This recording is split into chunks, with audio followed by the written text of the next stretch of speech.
This one hurts. It's our first defeat of the season. It's our first tactical breakdown on a defeat this season. At the time of sort of doing my fan cam full time, and I was on the watch along as well on AFTV, so I've had a lot of time to reflect on this game. My mind just sort of kept thinking, well, we're just not playing well. Yeah, Lens are doing well, and actually we're going to give credit to Lens in this show.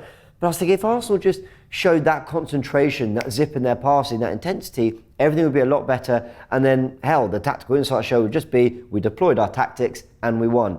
And I was sort of thinking, you know, Arsenal not doing the stuff they normally do cost us massively, but actually there are a lot of things that Arsenal either didn't do as well tactically as normally, or actually just fundamentally lacked, that would have given Arsenal a different approach in trying to beat Lens today. Like I said, we're going to give credit to Lens as well, because this team of 11 players, the subs, the manager, and apparently the crowd, who were absolutely unbelievable, what was an amazing atmosphere out in France, were all fantastic and thoroughly deserved the win. It's worth remembering that Lens actually have a fantastic home record, and Arsenal found out a little bit why that was. And any complacency, anything that suggested Arsenal could come here, just play their football as 6, 7 out of 10, maybe in third gear and get the win, well, we learned very, very quickly that wasn't to be the case.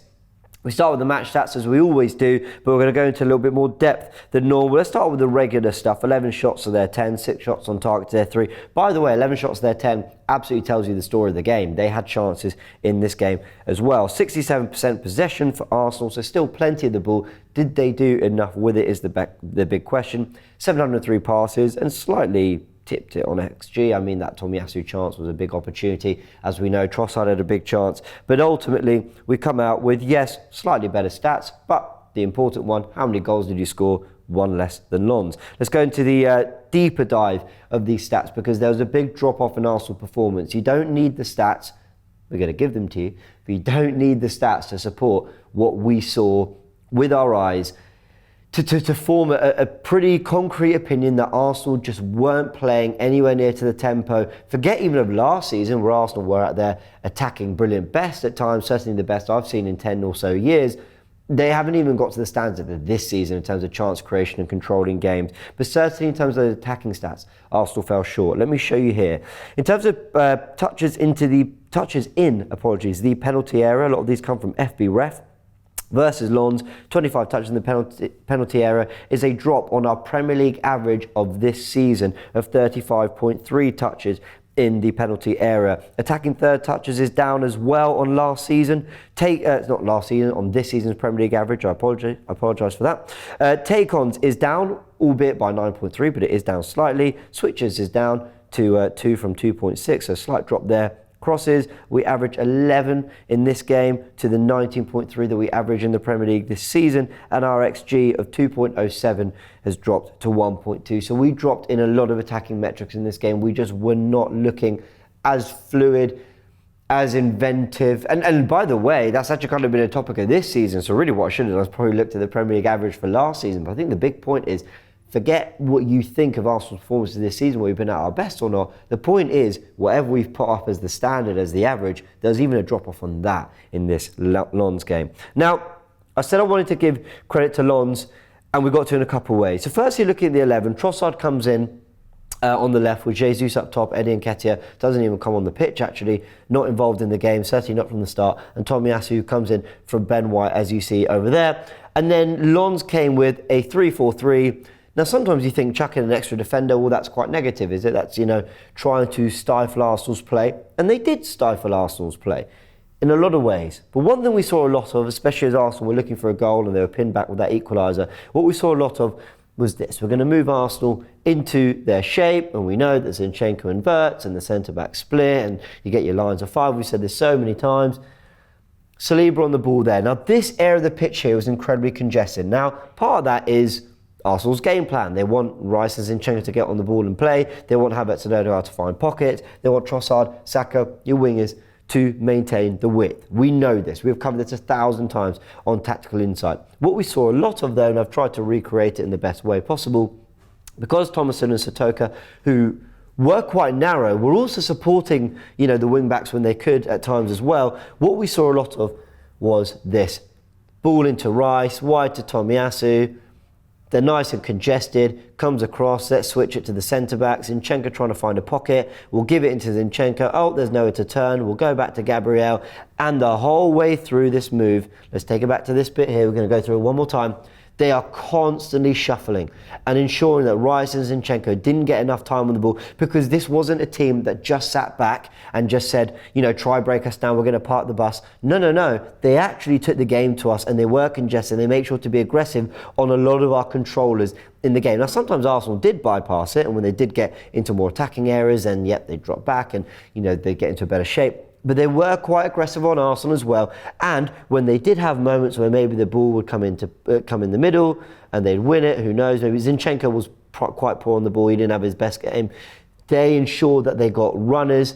Wahi making runs, Satoka, Thomason was close, and Frankowski would get high and wide. Mercado was aggressive, high and wide, and they got plenty of balls into the box. And certainly before their equaliser come, in fact, before Arsenal even went 1-0 up, I lost my voice there, even before Arsenal went 1-0 up, they were actually having a lot of joy, Lons, getting balls into the box, winning headers, and actually causing Gabriel and Saliba to just really backtrack a lot and have to do a lot of back foot defending. They were not comfortable in this game. The centre-backs, the Arsenal, general defensive transition, they really struggled to deal with that because Lons were aggressive. Now, I'm going to say a different direction with this for a second, because, let's get the teams back up. Because we're going to come back, all that stuff I've said there, there's evidence of it. We're going to come back to it in a sec. First of all, I want to talk about something we touched on. If you saw full time, Turkish and I were on the full time show talking about how Arsenal have got this big Man City game coming up on the weekend on Sunday. I want to sort of touch on that as we come into it. And we're in a situation where Arsenal are a team that this season want to control games, they want to have a lot of possession, that want to dictate where the opposition is going to be, but we're coming up against one of the best teams in the world, if not ever, when it comes to doing that in Manchester City and Pep Guardiola, who yes are missing Rodri, yes are missing De Bruyne, and yes have been vulnerable at times this season, but Arsenal are not going to control a game of football for 90 minutes against Man City. They've got to have something else to their game. Now, I just mentioned that Lons took the game to Arsenal at times. They pressed, they opened up, they got their wing-backs forward. And Arsenal, when they did win back possession, which they did on quite a few occasions, never looked like they had something going the other way. They never looked like they had an ability to sort of turn defence into attack very, very quickly and actually punish Lons for the fact that they were taking the game to us. If a Tottenham, like they did the other day, if a Lons are going to come and press Arsenal and make it uncomfortable, you've got to make them feel like, well, actually we're leaving something the other way and there's a risk. Arsenal didn't do enough of that. What am I talking about here? It's quite obviously the counter-attack. Now, let's take Saka off because he comes off injured. I will have my say on that in a sec. And let's get Vieira on. Now, immediately, I'm looking at Trossard and Vieira as Arsenal's wide options here. It would help if Vieira wants to move. He's doing about as much moving in this game as he did in the game. He won't move. There we go. By the way, I'm not having a pop at Vieira, but that's quite reminiscent of his performance. Not a lot of dynamism. No, he doesn't want to move. Okay, forget it. You can stay there, Vieira.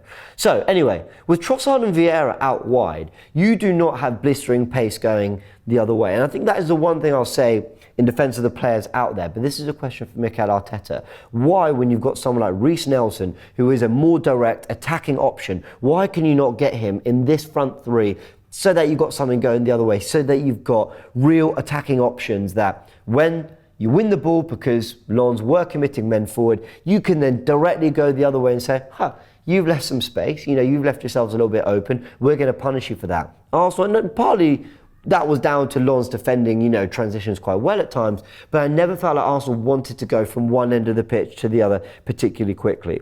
Now, this isn't just a Lons thing, this wasn't just this game in which we struggled. I want to show you this. This is a graphic that explains, if you look at the top 10 from last season in the Premier League, we put them in order of goals scored in the we put them in order of goals scored last season in the Premier League. It's the top 10. We've got the tally of the amount of goals, the total goals they scored in the Premier League last season. We've then got CA stands for counter-attack goals and the amount of goals they scored that were on the attack, counter-attack. And then we've given you the percentages of goals that they scored that were counter-attacks. When you look at Arsenal, not only are their 4 counter-attack goals the second lowest, you've got Brighton and Fulham with the only teams with fewer goals on the counter-attack. But if you actually look at the percentages, only Brighton have scored fewer goals. So only Brighton had a a lower percentage of goals scored on the counter-attack than Arsenal. Everyone else, I mean, it's quite actually a staggering difference. Man City, 7.4% of their goals came on the counter-attack. Liverpool, 9.3%. Tottenham, 5.7%. Newcastle, 7.4%. Man United, 15.5%. Those are the teams I'm listing that were finishing nearer the European places and higher up in the table, apart from Brighton, who finished 6th. These are teams that have got a counter-attack in them. They've got an ability to turn defence into attack much more so than Arsenal. Arsenal, the percentage of goals that came from counter-attacks is very, very little because they don't seem to want to go from one end of the pitch to the other particularly quickly. But when we face Man City on the weekend, like we mentioned with Turkish, a team that aren't going to let you control a game of football for that long, you've got to show a way to go from one end of the pitch to the other a lot more quickly. So, I want to just get the Arsenal 11 here. Let's make it a little bit bigger so you can see. And here you go, here are the 11s. We've got Arsenal squad at the bottom here. Now, Vieira, if he wants to move, he wants to move. Vieira, for me, doesn't play in this game because I'm not sure it's suited to what we're going to need to beat Manchester City. Now, Kai Havertz is an interesting one, and I'm just going to put him up top for a second. The one thing I would do, assuming Martinelli's not available, assuming Saka isn't available because Arteta said it doesn't look good, and we'll touch on that in a sec, I'd be moving Jesus out to the right wing because he's played there before. Havertz, we'll talk about in a sec. Trossard and Havertz can quite frankly battle it out. I don't really care who starts up top. I think I'd prefer Trossard, but I understand that Havertz allows you to play over the press and get up the pitch a little bit more quickly. So I'm not against Havertz starting up front in this game. I broke down how in the Community Shield it worked quite well, but I would be going for Trossard myself. And then I'm getting Reece Nelson in the team, wherever he is. Here we go. Let's put him out there. There is a hole in midfield. Rice, you're becoming a number 8 like you did in the Community Shield game. And fit again on the bench, Thomas Partey starts. Is it a big game? Yes, but you know what? He's missed so many of these big games. Quite frankly, he owes us it. You're coming into the team, Thomas Partey. Just having a good look at it, that is my 11 to go out. In fact, let's get Havertz out. Like I said, if you want Havertz, fine. But that would be the team I would go with simply because Arsenal haven't shown anywhere near enough on the counter-attack. And I think we're going to need to be able to go from one end of the pitch to the other against Man City. Sorry, I should probably take Tomiyasu out because I would go with Ben White. And you know what? If you want Tomiyasu in ahead of Zinchenko, I'm okay with that too. But I think I probably would stick with Zinchenko. And that would be my team. That would be the 11 that I think can actually go from one end of the pitch to the other against Man City fairly quickly. You've got a proper midfield 3 there of creativity, but you can also drop into that double pivot if you need to, and you've just got a little bit of everything there in that team. And also, people might say, well, why don't you not just go Trossard left, Nelson right, and Jesus up top? Cool, you can do that in game, you've got that flexibility, you can mix it up. My thing is that Trossard knits play really, really well, but doesn't have the pace on the counter that Nelson and Jesus do, so I would be going for Nelson and Jesus to stretch the game out wide. I will say we haven't seen Jesus look his absolute best on the right wing yet for Arsenal, but we know he's got it in him. He's done it very well for Man City, and he's got more pace than Trossard out on that right, so that is what I would go for against Man City. Would love to know your thoughts in the comment section below. Let me know what you'd choose for City, but I just think it's imperative that we have something going the other way, and the numbers tell you that it's not something Arsenal do particularly well, and as we discussed with Turkish on full time, you can't control a game for 90 minutes against Man City. Okay, last thing. Well, actually, 2 more things I want to really quickly touch on. The David Raya error. And we're going to break it down here. So, let's make everyone a bit smaller. Apologies. So it's just a little bit more to scale with the pitch. There we go. Right, so David Raya's got the ball. Now, this is something that we are seeing very often. I don't think Ramsdale ever did it anywhere near as much. David Raya is slotting into centre-back so that Arsenal build up from defence with then an extra man in midfield, because Tomiyasu here, who you see out on the right, he is coming from quite high up the pitch as this move starts. Mercado, the left back, is actually even deeper, but he recognises an opportunity to pounce here. Rice is drifting right, and then you've got Zinchenko. Now, when I mentioned earlier about Lens being aggressive, this is what I mean. They were quite narrow, that front 3, and they made it difficult to play through the lines to Zinchenko. Rice is drifting wide to try to receive the ball. And what you've got here is Raya sets himself here. You're just going to see it there. You maybe missed it slightly, but let me take you back to this first bit. Raya has the ball, and he just does this moment there, where he basically opens his body up, and that is the trigger that tells Lons, we think we know where he's going. He's open up to that side of the pitch, left-hand side of Lons, switch on. And they absolutely do. Because Raya then, as you can see from this arrow, attempts the ball to Tomiyasu, but Mercado reads it brilliantly. Now, it's also worth remembering that Saliba and Gabriel are really split, so that Raya can get into this position to try and distribute. But that makes it difficult then for everyone to get back into position and deal with the transition and the counter-attack. Because when this ball comes on to Mercado and they nick it, Gabriel and Saliba sense the danger, but look at the distance to Wahi, who ends up getting the assist in this goal. Mercado wins the ball back. He's very quick to recognise why he's in space, and this is brilliant from Wahi. I mean, the touch and then the flick on into Thomason is sublime, and then the finish first time from Thomason is sublime as well. But it all comes from Arsenal trying to be really open and expansive in possession, but they get it wrong, and it's poor from Raya. I mean, I don't think, because even if you get this ball to Tomiyasu, he's got a lot of work to do to sort of take the touch, and he's only facing his way. So you're kind of inviting it. But like we said, it's really well read. Thomason pulls wide at that point. They're trying to get back Saliba, Gabriel, and Wahi. Why is Thomason in so much space? Because he's recognised as this ball comes out to Wahi, Tomiyasu's up the pitch. Everyone is going towards the ball. Rice does try to get back to Thomason, but it's too late. And it is a brilliant finish. I will say that, Saliba, Gabriel, they try to recover. No one does too badly, but they execute it brilliantly, Lons, and they pounce on a really, really crucial error that lets them back in the game, and then they get the second, like I said, overlapping, getting men into the box, and it was only a matter of time that they punished us from the amount of crosses that they were getting into the box. Now, the final thing I want to touch on is just around Bukayo Saka. We mentioned that, I was one of the more vocal in terms of how annoyed I was that he sort of got injured in this game and that he played that's 3 games in a row now he's come off injured. Will he be available for Man City? Maybe, because Arteta just has this thing for sort of lying to us about player availability, and then there's a little bit of a surprise or whatever. Let's see what happens with Saka. But I've got here the minutes he played in the Premier League last season. Everyone kept saying, well, look how many minutes everyone else has played. Look at the amount of starts. Haaland started almost every game. No, it's not just about starting games. It's managing minutes, how many times he's playing games.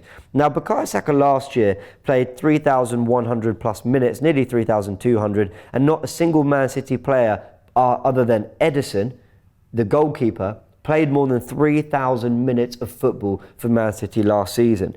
Their minutes were much better managed by Pep Guardiola. You see Rodri with the most, but like I said, he's a number 6. He's not in the wars. He's not as fouled as a winger like Bukayo Saka is, and he's also a player that will have plenty of possession. Haaland, again, he's not the most.